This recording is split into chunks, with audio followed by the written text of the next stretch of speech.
What happens when the weakest wolf in the pack turns out to be the most powerful creature alive? For Elara Winters, life had always been about surviving in the shadows. She was an Omega, the lowest rank in the Silver Moon Pack hierarchy, born to parents who could barely meet her eyes, marked by a scent so faint that other wolves forgot she existed the moment she left a room.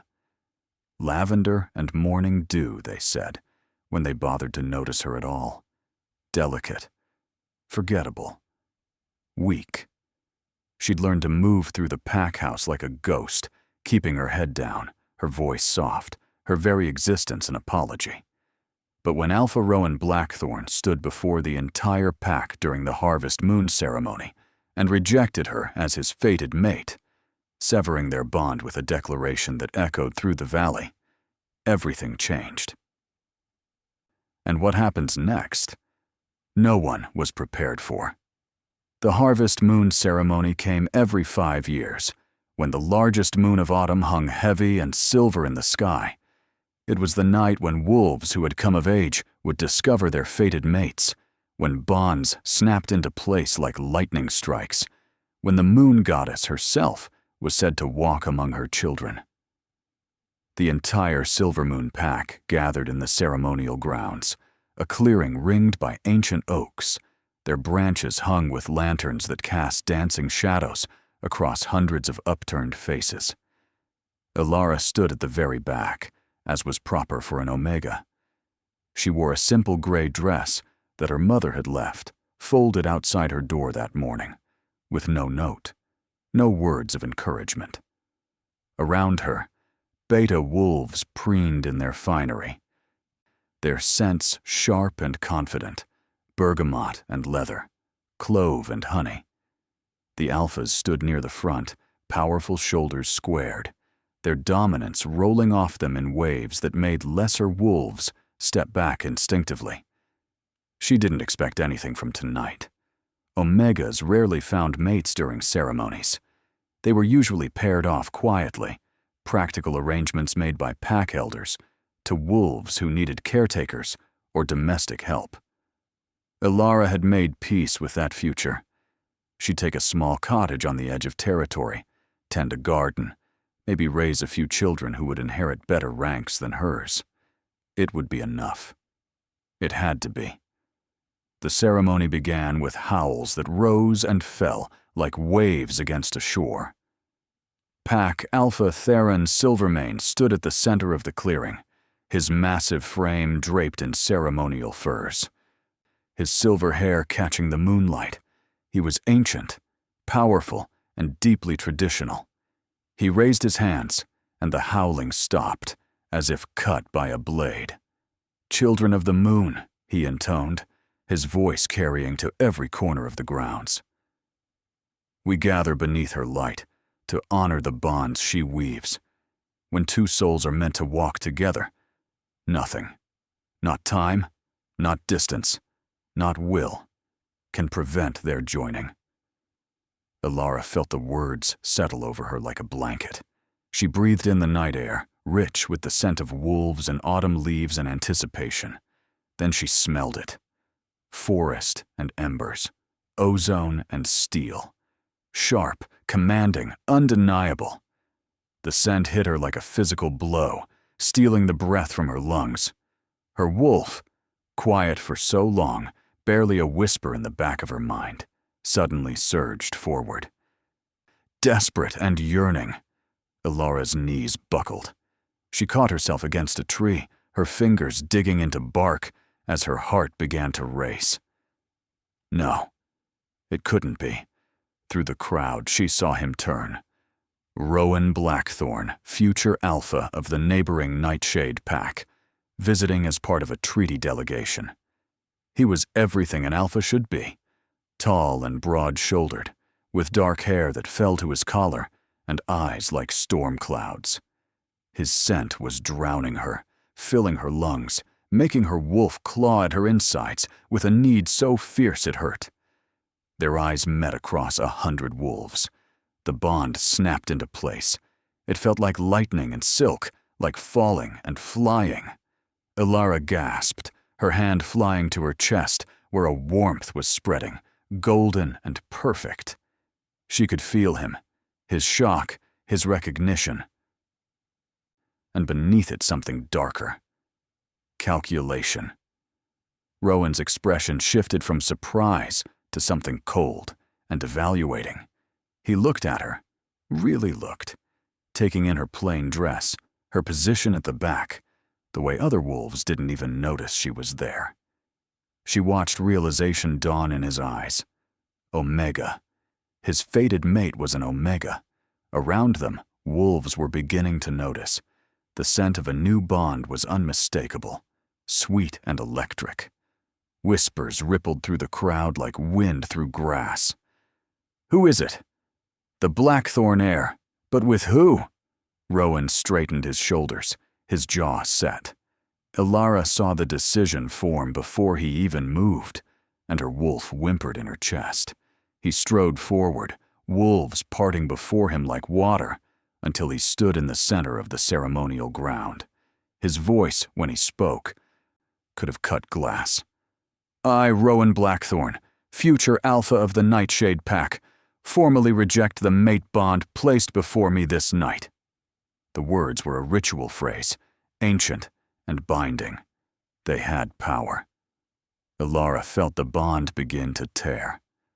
"No," she whispered, but her voice was lost in the sudden roar of shocked conversation. Rowan wasn't finished. He turned, his storm-gray eyes finding her in the crowd, and spoke directly to her. "I reject Ilara Winters as my mate.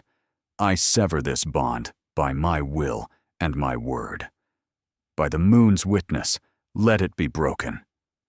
The pain was immediate and catastrophic. It felt like her chest was splitting open. The golden warmth that had bloomed there turned to acid, burning through her veins. Ilara doubled over, a scream tearing from her throat that she couldn't contain. Around her, wolves stepped back, their faces ranging from pity to disgust to cold satisfaction. The bond shredded itself, tearing away piece by piece. She could feel Rowan on the other end, his presence withdrawing like tide going out, leaving her stranded and bleeding on empty shore. Her wolf howled in agony, a sound that existed only in her mind, but felt loud enough to shake the earth. When the pain finally receded to something merely unbearable, Ilara found herself on her hands and knees in the dirt. Her vision was blurred with tears. Blood dripped from her nose, spattering the ground. Through the haze, she saw polished boots approach. "Pathetic," said a female voice. Lydia Thornhart, a beta female from Rowan's pack, beautiful and cruel, with a scent like cinnamon and iron. "Did you really think an alpha like Rowan would bind himself to something like you?" Ilara tried to stand, but her legs wouldn't hold her. Strong hands grabbed her arms, pack guards, their grips impersonal and firm. "Remove her," Alpha Theron said, his voice heavy with disappointment. "She disrupted the ceremony. Take her to the borders and cast her out." "But Alpha," someone started. "She is rejected and unclaimed. She has no place in this pack." Ilara's parents stood at the edge of the crowd. Her father, Marcus, looked at the ground. Her mother, Vera, met her eyes for just a moment, and there was something there, guilt maybe, or fear, before she looked away. They didn't speak, didn't step forward, didn't claim her as their daughter. The guards dragged Ilara through the pack lands. Behind them, she could hear the ceremony resuming. Other bonds forming, joyful howls rising into the night. Her own pain was already being forgotten, a brief disruption in an otherwise perfect evening. They took her north, toward the wild territories where no pack claimed land. The temperature dropped with each mile, autumn chill turning bitter. When they reached the boundary markers, ancient stones carved with pack symbols, the guards released her without ceremony. "You have until dawn to cross into unclaimed land," one said. "If you're found on Silvermoon territory after that, You'll be killed as a rogue." They left her there. Ilara stood on shaking legs, looking out at the darkness beyond pack lands. The moon, which had seemed so beautiful hours before, now felt cold and distant. She had no supplies, no coat. Nothing but the thin dress she wore and the pain still radiating through her chest. She began to walk. The forest grew denser as she moved deeper into wild territory. These were the lands between pack borders, where rogues hunted and worse things lurked. Every wolf child grew up hearing stories about what happened to those who ventured too far from protection. The trees here were older, their branches twisted and gnarled. The moonlight barely penetrated the canopy. Ilara walked until her feet bled through her shoes. She walked until the pain in her chest became a dull, throbbing ache that matched the rhythm of her steps. She walked until she couldn't anymore. A storm was building. She could smell it in the air, ozone and coming rain. Wind picked up, shaking the trees, sending leaves spiraling around her. The temperature plummeted further. Her breath came out in white clouds. She needed shelter. Through the darkness, she saw the skeletal outline of a structure. As she got closer, she realized it was an old barn, half collapsed, abandoned for who knew how long. The roof had caved in on one side, but part of the structure remained intact. It would have to be enough. Ilara crawled inside, her body shaking with cold and shock. The barn smelled of rot and old hay, but it blocked the wind. She curled into the driest corner she could find, pulling her knees to her chest, trying to preserve what little warmth remained in her body. The storm hit with fury. Rain pounded the remaining roof, finding gaps and leaking through. Thunder shook the walls. Lightning illuminated the interior in stark, white flashes. Ilara closed her eyes. This was it. She realized. This was how it ended. Rejected. Abandoned. Dying alone in a forgotten barn while a storm raged outside. There was a certain poetry to it. The weakest wolf, discarded like trash, meeting an unremarkable end in an unremarkable place. Her body temperature kept dropping. She couldn't feel her fingers anymore. Her breath came slower. She thought about her mother's face, turning away. Her father's silence. Rowan's cold eyes as he severed their bond. The guards dragging her away like refuse. Maybe they were right. Maybe she was weak, broken. Better off gone. The darkness crept in at the edges of her vision. It almost felt warm now, inviting. Her wolf, which had been howling in pain, grew quiet. Everything grew quiet. Ilara let herself slip away. She wasn't sure how much time had passed when awareness returned. It came slowly, in fragments. First, warmth, real warmth, surrounding her, pressing against her from all sides. Second, breathing that wasn't hers. Deep, rhythmic, multiple sources. Third, the scent. Aged oak, winter snow, pine and storm. It was the most incredible scent she'd ever encountered, even through her foggy consciousness. It spoke of strength and safety, of ancient things and unwavering protection. It wrapped around her like armor. Ilara forced her eyes open. The barn's interior was barely visible in the pre-dawn light, but she could see shapes, large shapes, massive shapes, wolves. They surrounded her in a tight circle, their bodies pressed close, sharing heat. They were enormous, far larger than any pack wolf she'd ever seen. Their fur was thick and varied in color, silver and black and gray and white. They lay with their heads on their paws, perfectly still except for the rise and fall of their breathing. Ilara's heart should have been racing with fear. She should have been screaming, trying to escape. Instead, she felt safe. Her wolf, quiet for so long, stirred with something that felt like recognition. She counted them slowly, her mind still fuzzy. 1, 2, 3, 4, 5, 6, 7, 8, 9, 10. 10 massive wolves arranged around her like petals of a flower. The largest one, directly in front of her, opened its eyes. They were amber, flecked with gold, and held an intelligence that was startlingly human. The wolf didn't move otherwise, just watched her with those impossible eyes. "Who?" Ilara's voice came out as a croak. She tried again. "Who are you?" The large wolf's tail moved once, a slow sweep across the ground. Then, before her eyes, it began to change. The shift was nothing like what she'd seen in her own pack. There was no violence to it, no cracking of bones or tearing of flesh. Instead, the wolf seemed to flow, its form rippling like water, growing and reshaping until a man crouched where the wolf had been.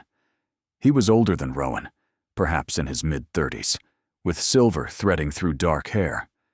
Scars marked his face and bare shoulders, the kind earned in real battle, not ceremonial challenges.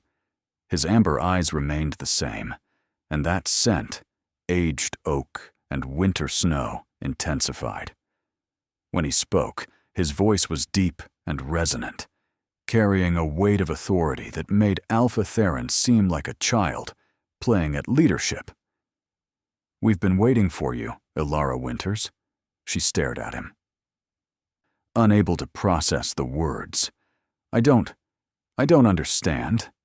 He moved slowly, clearly aware that sudden movements might startle her, and settled into a sitting position. The other wolves remained motionless, still radiating heat, still protecting. "My name is Cale Thornridge. These are my guard, the Unchained." He gestured to the wolves around them. "We have searched for 15 years. The prophecy said we would find you when the moon rose full over your rejection, that you would be cast out, nearly lost, and we would know you by your scent of lavender and morning dew." Prophecy? The word felt foreign in her mouth. Kyle's expression softened. "You don't know. Of course you don't know. They made certain of that." He reached into a pack that one of the other wolves had been carrying and pulled out a fur-lined cloak. "Here. You're still cold." Ilara took it with trembling hands and wrapped it around her shoulders.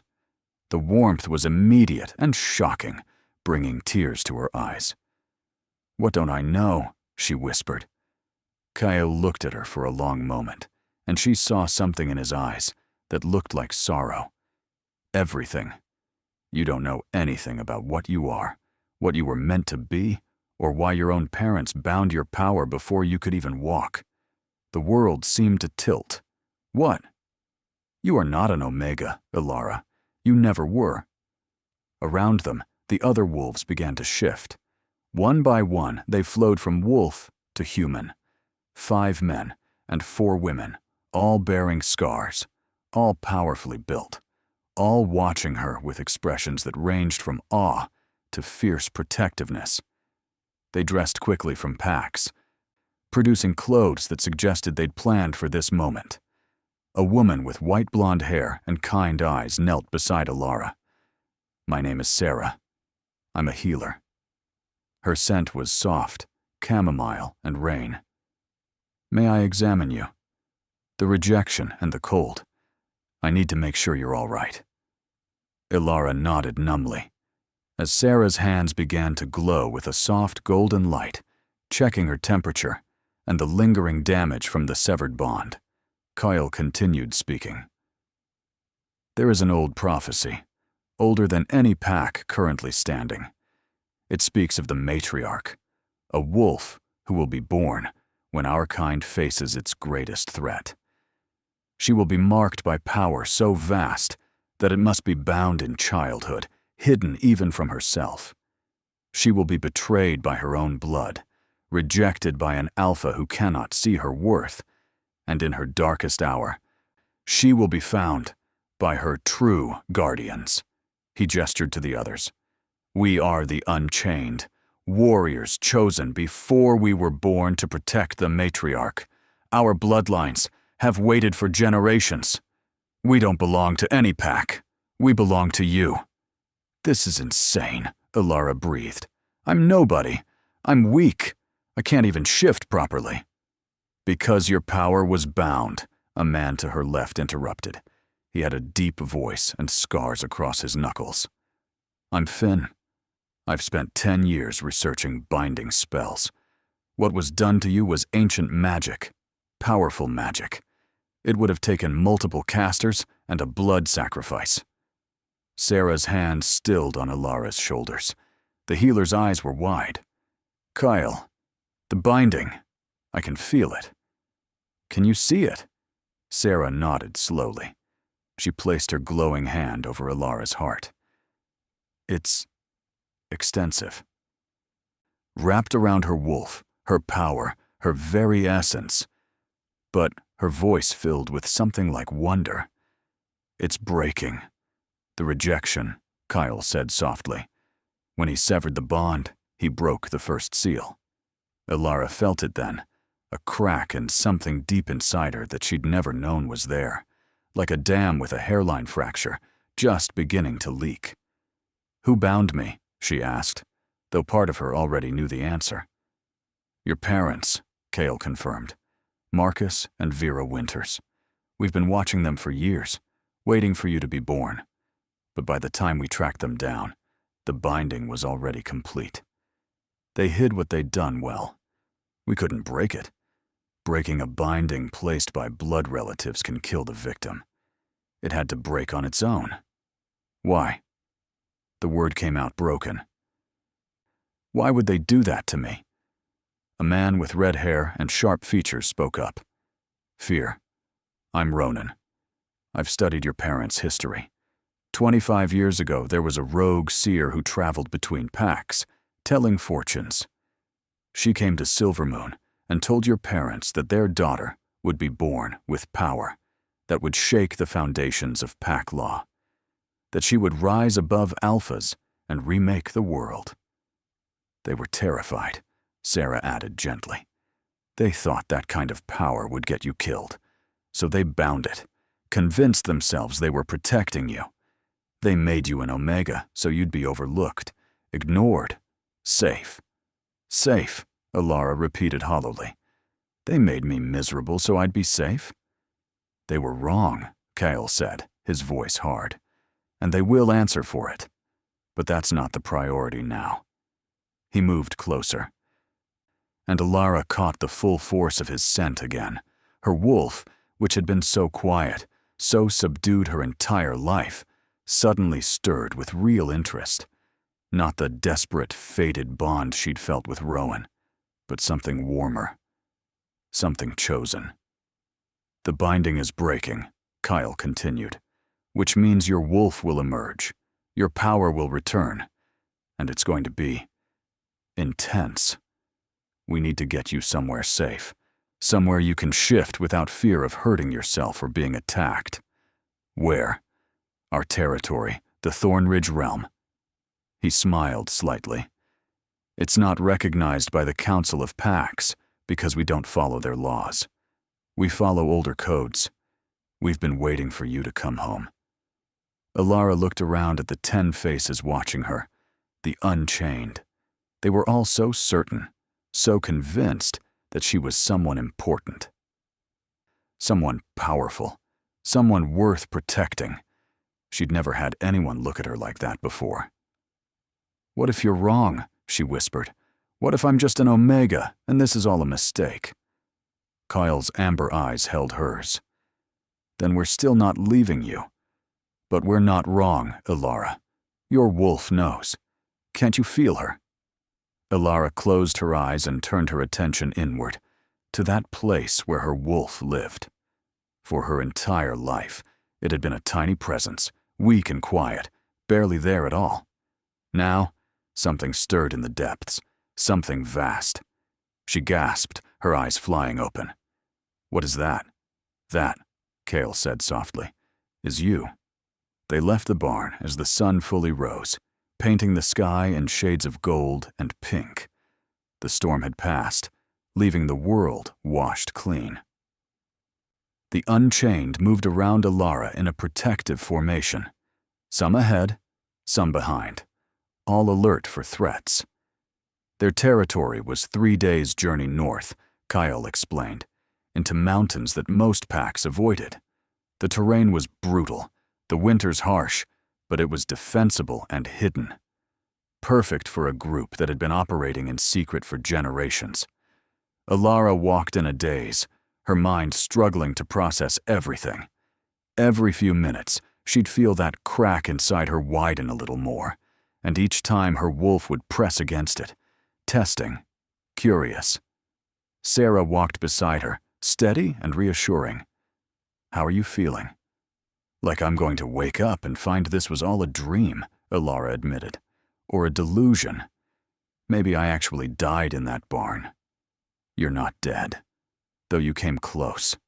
Sarah's expression turned serious. "Another hour, and we would have been too late. Kyle ran us through the night to reach you." "How did you know where I'd be?" "We didn't, exactly. But we knew the direction you'd be cast out. We knew the storm would force you to seek shelter. Finn has an ability to sense life forces. He found your heartbeat when it was failing." Finn, walking ahead, glanced back. "Scared the hell out of me, honestly. I've never felt a heartbeat that faint still going." "You're stubborn," another guard said, a woman with dark skin and braids threaded with silver. "I'm Arya. Stubbornness is good. You'll need it." They walked through the day, stopping only briefly for water and food. The Unchained produced supplies from seemingly nowhere, packs hidden in trees, caches buried along the path. They'd prepared these routes. As evening approached, the crack inside Alara widened further. She stumbled, gasping, as a wave of energy rolled through her body. Kyle was at her side instantly. "Talk to me! What's happening?" "It's spreading. Like something is unwinding." Her hands were shaking. "It doesn't hurt, but it's a lot." "We need to get her to the realm," Sarah said urgently. "If she shifts before we're in protected territory, I know." Kyle looked up, judging the sun's position. "We can't make it before dark. We'll have to risk a partial shift to move faster." He turned to Alara. "Can you ride?" "Ride what?" In answer, Kyle shifted. But this time, he didn't become a normal wolf. He became something out of legend. A dire wolf, massive and powerful, his silver-streaked fur gleaming in the fading light. He was easily twice the size of a horse, built like a creature designed to hunt gods. The other Unchained shifted as well, one by one becoming these mythic forms.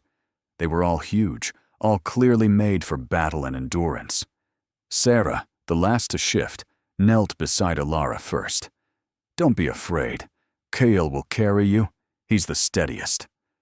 Then she too became a dire wolf, her fur white and luminous.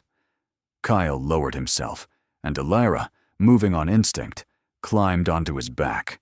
His fur was thick and warm, and as soon as she settled, he stood smoothly. Even at his full height, she felt secure, like she couldn't fall if she tried. They ran. It was like flying. The forest blurred past, the dire wolves moving with a speed and grace that defied their size. Alara clung to Kale's fur, the wind whipping her hair, her heart pounding with something that wasn't quite fear. It felt like exhilaration, like freedom. As the moon rose, full and silver, Alara felt the binding crack wide open. Her wolf surged forward. Alara screamed, but the sound transformed halfway, becoming something between human and animal. Power flooded through her veins like molten gold. Every nerve ending lit up. She felt Kale skid to a stop beneath her, felt the other Unchained forming a circle again, protective, ready. "It's happening," Kale's voice reached her, though he was still in wolf form. How could she hear him? "Don't fight it. Let her come." Alara slid from his back, her body convulsing. But this wasn't the painful shifts she'd seen in her pack. This was transformation in its truest form. Her bones didn't snap. They flowed like water, reshaping, extending. Her skin didn't tear. Fur emerged from it like flowers blooming. She felt herself growing, power pouring into her from somewhere vast and ancient, and for the first time in her life, she heard her wolf speak. "Hello, little one," the voice said, feminine and vast as the ocean. "I've been waiting so long to meet you." "Who are you?" Elara thought back, wonder overwhelming her fear. "I'm you. I'm us. I'm what we were always meant to be." The transformation completed. Elara stood on 4 legs, and the world had never been clearer. She could smell everything: individual trees, the creek a mile away, the unique scent of each unchained. She could hear the heartbeat of a deer 3 valleys over. She could feel the earth beneath her paws, solid and welcoming. She looked down at herself and nearly fell over in shock. Her fur was pure white, but it seemed to glow from within, luminous in the moonlight. She was huge, larger even than Kale's dire form. Power radiated from her in visible waves, the grass around her feet bending as if in wind, though the air was still. "What are we?" she asked her wolf. "We are the matriarch. We are the beginning and the end. We are what comes when the moon rises and the old laws awaken." Elara lifted her head and howled. The sound that came out was nothing human, nothing wolf. It was ancient and powerful, a call that shook the trees and sent birds erupting from their roosts for miles in every direction. It was a claim and a challenge and a declaration. It was the sound of a queen announcing her presence. When the howl faded, Elara found all 10 of the Unchained on their bellies, heads bowed in submission. Not fear, reverence. Kyle shifted back to human form, but remained kneeling. His voice was rough with emotion. "She is the matriarch. The prophecy is fulfilled." The Thornridge realm was everything Kale had promised, and more. It lay in a hidden valley surrounded by sharp peaks, accessible only through narrow passes that could be easily defended. Ancient standing stones marked the boundaries, carved with symbols that predated any pack law Elara knew. The settlement itself was built into the mountainside, a combination of stone structures and carved caves, all interconnected. There were perhaps 50 people here, all of them warriors, all of them bearing the same fierce loyalty she'd seen in the Unchained. When Kyle brought Elara through the gates, still in her massive wolf form, unable to figure out how to shift back yet, every person they passed dropped to one knee. "Word of your awakening spread," Kale explained, walking beside her. "The stones carry messages. Everyone knows you've come home." "Home," her wolf said contentedly. "Yes, this is home." They brought her to the largest cave, its entrance wide enough for her dire form. Inside, it had been prepared with soft furs, a fire burning in a central pit, and dozens of candles casting warm light across stone walls, carved with more of those ancient symbols. "This is yours," Sarah said, having shifted back to human. "It's been waiting."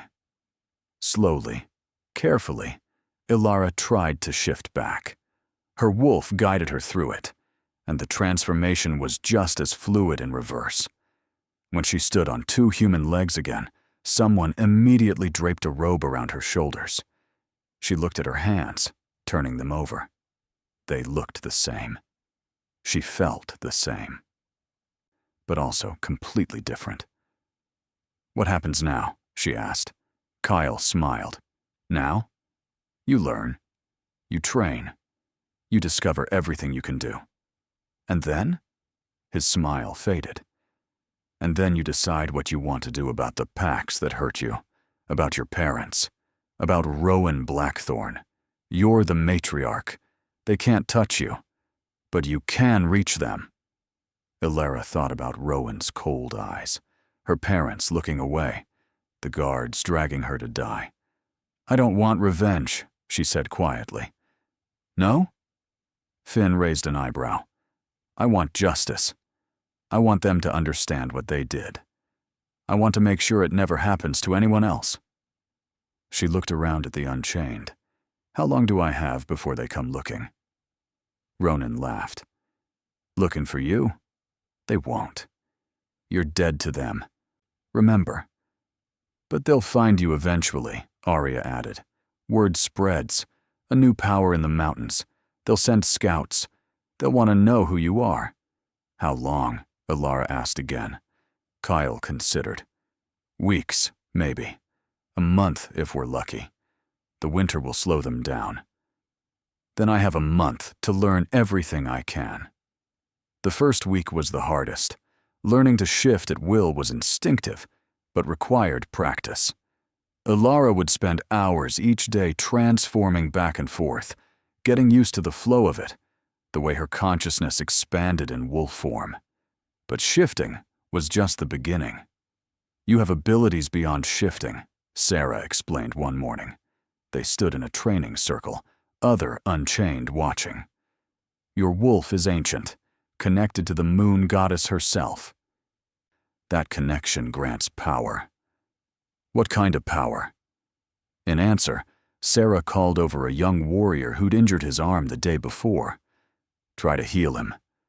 "I don't know how." "Your wolf knows. Ask her." Alara placed her hand on the warrior's arm and reached inward. Her wolf stirred, ancient and knowing. Energy flowed from somewhere deep, through Alara's chest, down her arm, into the injury. The warrior gasped as his skin knit itself together, bones realigning, bruises fading. When Alara removed her hand, the arm was perfect. "Goddess," the warrior breathed. "Healing is one aspect," Kyle said, appearing beside them. "But there's more. You can sense emotions, can't you? Even in human form." Alara frowned. "How did you?" "Because I can feel you reading mine. It's like a gentle pressure. Not invasive, just present." She focused on Kale, and yes, there it was. She could feel his emotions like flavors on her tongue. Pride, protectiveness, curiosity, and beneath it all, something warmer that made her cheeks flush. "You can command others too," Finn added. "Not mind control. But your voice carries weight when you want it to. Try it. Tell Ronan to sit." Ronan crossed his arms. "Don't you dare." "Ronan," Alara said, and without meaning to, she let power seep into the word. "Sit." His legs buckled instantly, dropping him to the ground.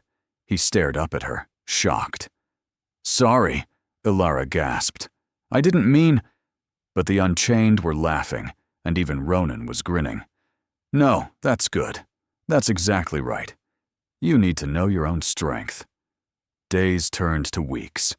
Alara learned to fight in wolf form, sparring with the Unchained, who pulled their punches just enough that she wouldn't be seriously hurt, but not so much that the matches weren't real.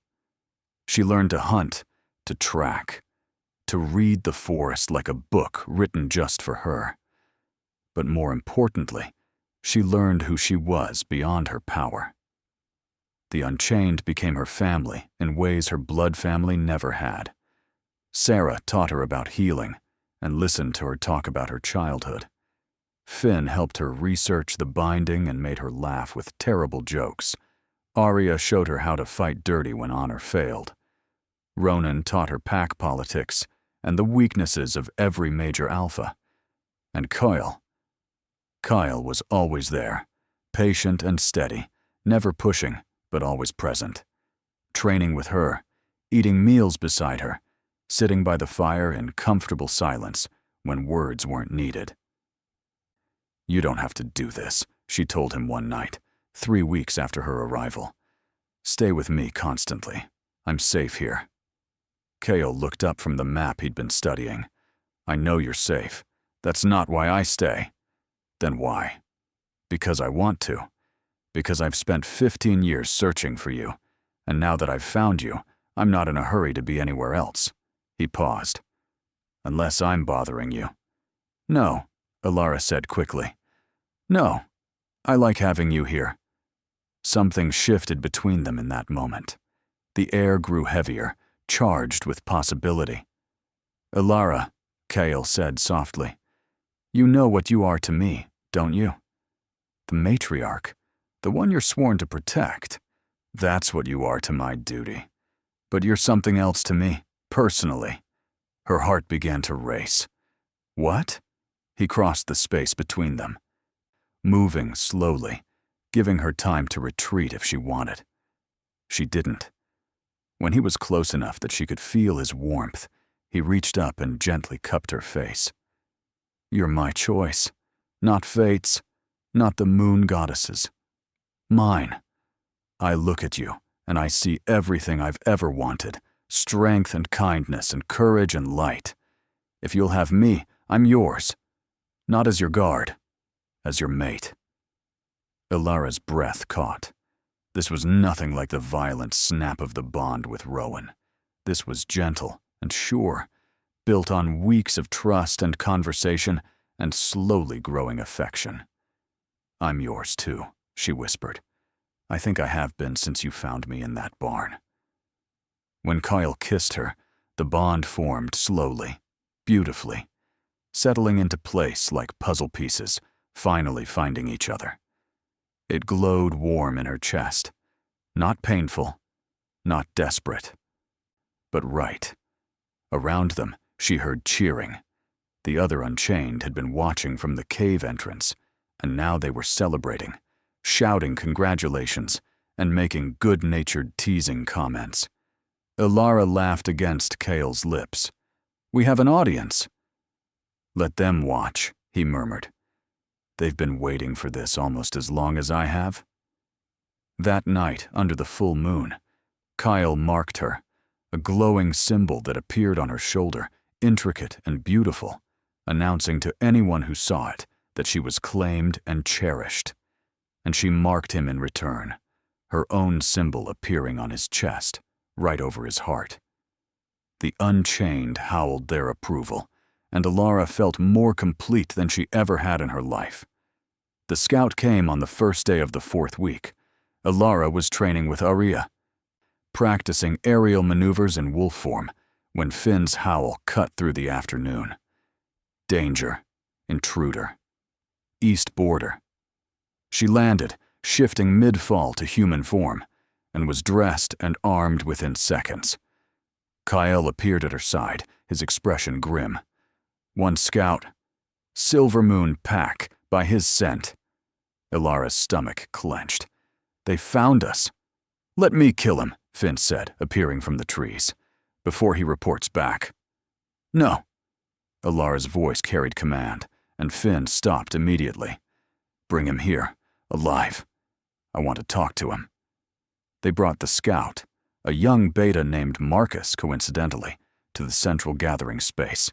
He was terrified, surrounded by massive wolves and battle-scarred warriors, clearly expecting to die. Ilara approached in human form, wearing the ceremonial dress of the matriarch that Sarah had made for her. It was white and flowing, marked with silver symbols, and when she moved, the fabric seemed to glow. "You trespassed on my territory," she said calmly. The scout's eyes went wide. "I didn't know. The maps don't show any pack here." "Because I'm not a pack. I'm something older." She let power seep into her voice, just a touch. "What were you looking for?" "Reports of unusual activity. Howls that shook the mountains. Large wolves." He swallowed hard. "Alpha Theron sent me to investigate." "Did he? And what will you tell him when you return?" The scout seemed to realize he had a choice here. "What do you want me to tell him?" Ilara smiled. "The truth.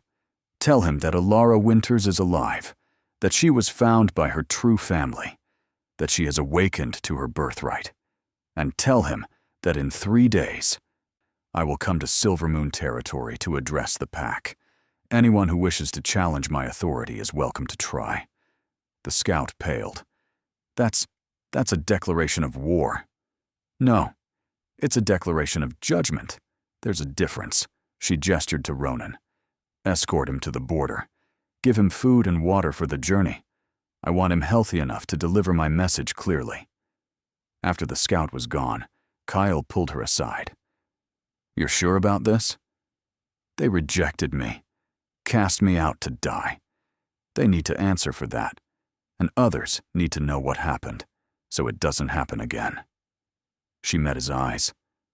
"But I won't kill them. That's not who I am." "You're better than they deserve," he said softly. "Maybe. But I'm going to show them who I could have been if they'd just let me."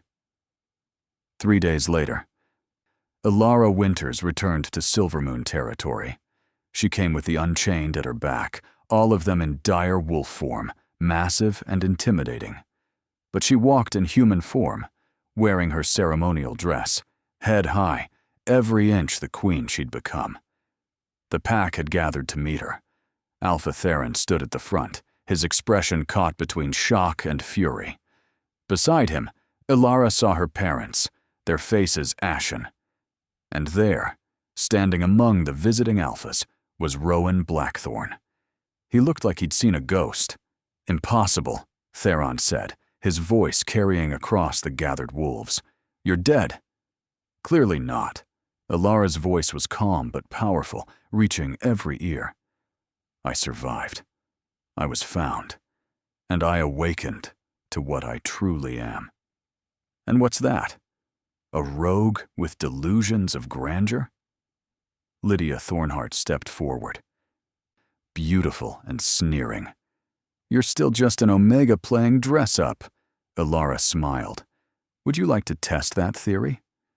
Lydia shifted instantly, becoming a large brown wolf, and launched herself at Elara with a snarl. Elara didn't move, didn't flinch. She simply released a fraction of her power. The wave of energy that rolled from her was visible, like heat shimmer in summer. It hit Lydia mid-leap and slammed her into the ground with such force that the earth cracked.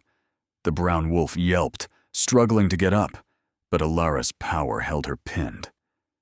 "I am not an Omega," Elara said, walking slowly toward the struggling wolf. "I never was. My power was bound, as a child, to hide me from those who would use me. But the binding is broken now, and you will all see what you tried to destroy." She shifted. The transformation was instantaneous and glorious. One moment she was human, the next she stood in her dire form, pure white, glowing, massive enough that she towered over every wolf present. Power radiated from her in waves, and the very air seemed to shimmer around her. The gathered wolves reacted with everything from awe to terror. "Holy goddess," someone breathed. Elara released Lydia, who scrambled away whimpering. Then she turned her attention to the one she'd really come for. "Rowan Blackthorn," she said, her wolf voice carrying power that made several smaller wolves drop to their bellies. "Step forward." He did, though she could smell his fear mixing with his natural scent of forest and embers. When he was close enough, she shifted back to human form, though the glow didn't entirely fade. "You rejected me," she said quietly. "Severed our bond because you thought I was weak, unworthy. Tell me, Alpha, do I seem weak now?" Rowan's jaw worked. When he spoke, his voice was hoarse. "No. I've never seen anything like you." "No, you haven't. Because there's only ever been one matriarch at a time, and I am the first in 200 years. She stepped closer. "You made a choice that night. You chose power and status over what the moon goddess offered you. You humiliated me, cast me out, left me to die. I didn't know. You didn't care to know. That's worse." She turned, addressing the whole pack now. "Many of you participated in my rejection, my exile. Some of you actively, some of you passively. But you all allowed it to happen. An Omega, you thought. Who cares about an Omega?" The silence was absolute. I could kill you all, Ilara continued.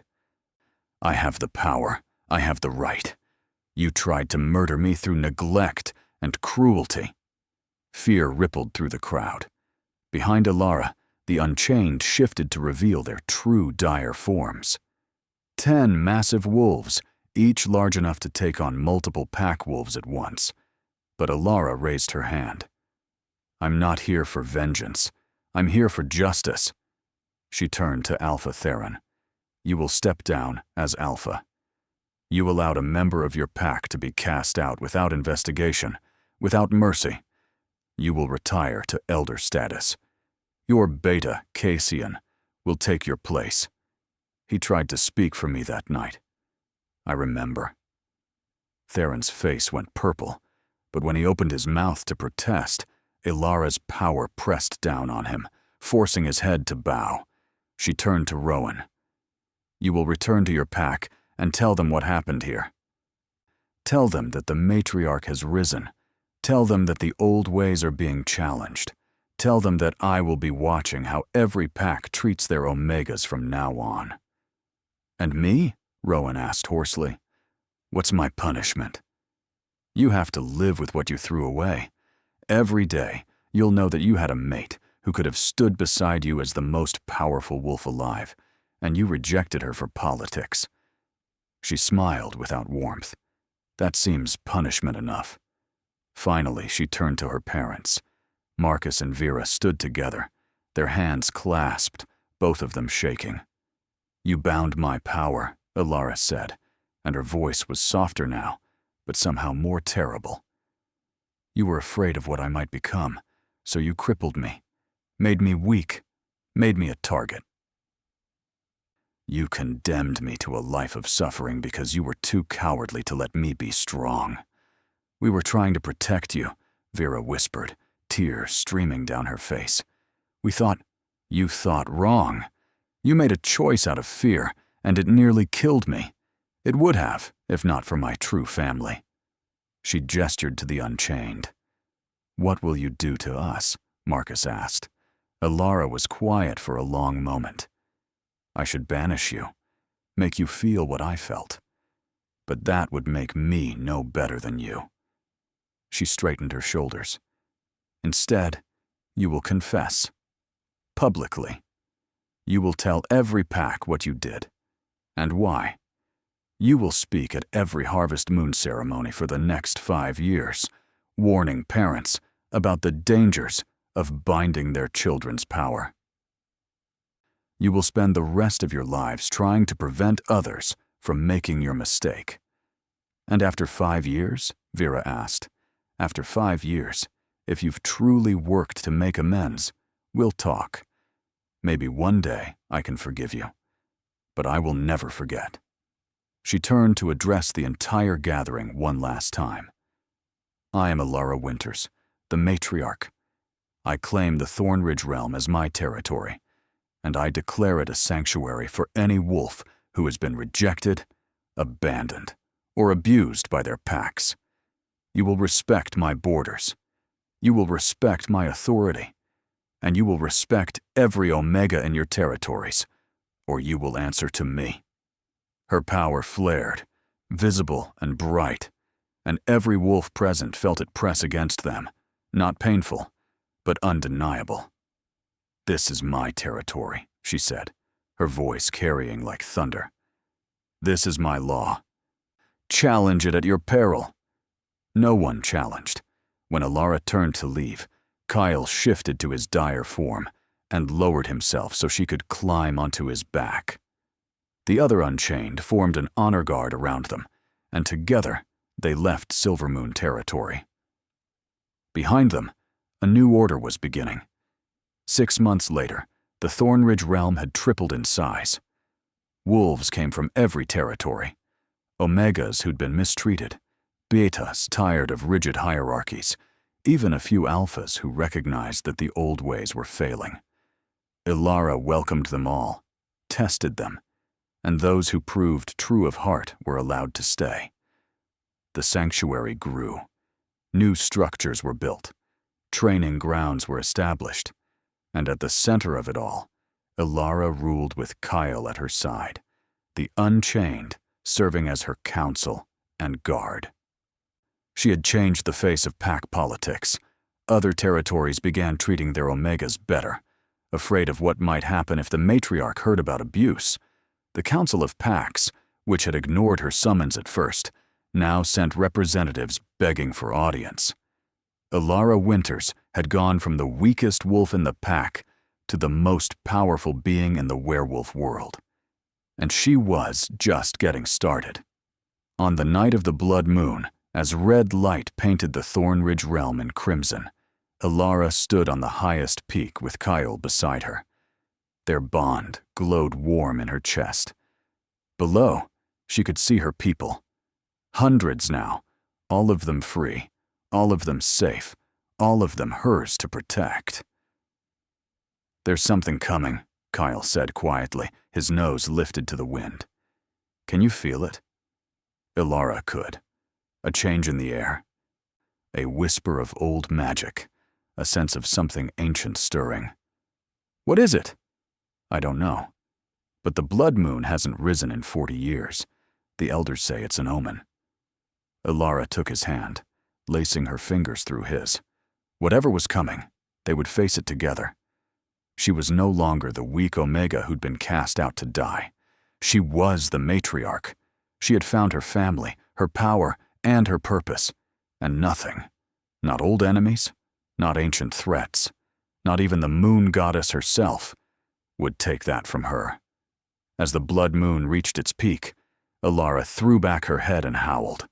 The sound was pure power, pure joy, pure defiance. And across the realm, hundreds of voices joined her, creating a symphony that shook the mountains and announced to the world the matriarch had risen, and the old ways would never be the same. And so Ilara Winters' journey from cast-out Omega to reigning matriarch came full circle. She learned that true strength isn't given by birth or status. It's claimed through surviving impossible odds and choosing justice over vengeance. Her story reminds us that sometimes our greatest betrayals crack open the cages we didn't even know we were trapped in. The family we find can be stronger than the family we're born to. And power means nothing without the wisdom to wield it with mercy. What did you think of Ilara's transformation? Have you ever felt underestimated, only to prove everyone wrong? Share your thoughts in the comments below. I love hearing your stories and reactions. If you enjoyed this tale of rejection, redemption, and rising power, please hit that like button. It helps others discover these stories too. Subscribe and ring the notification bell so you never miss the next chapter in the Matriarch saga. Because trust me, with a blood moon rising and ancient magic stirring, Ilara's greatest challenges are still ahead. Thank you for listening to Ilara's story. We'll see you in the next chapter, where old enemies return and new alliances will be tested. Until then, may you find your own power, your own pack, and your own path to becoming who you were always meant to be.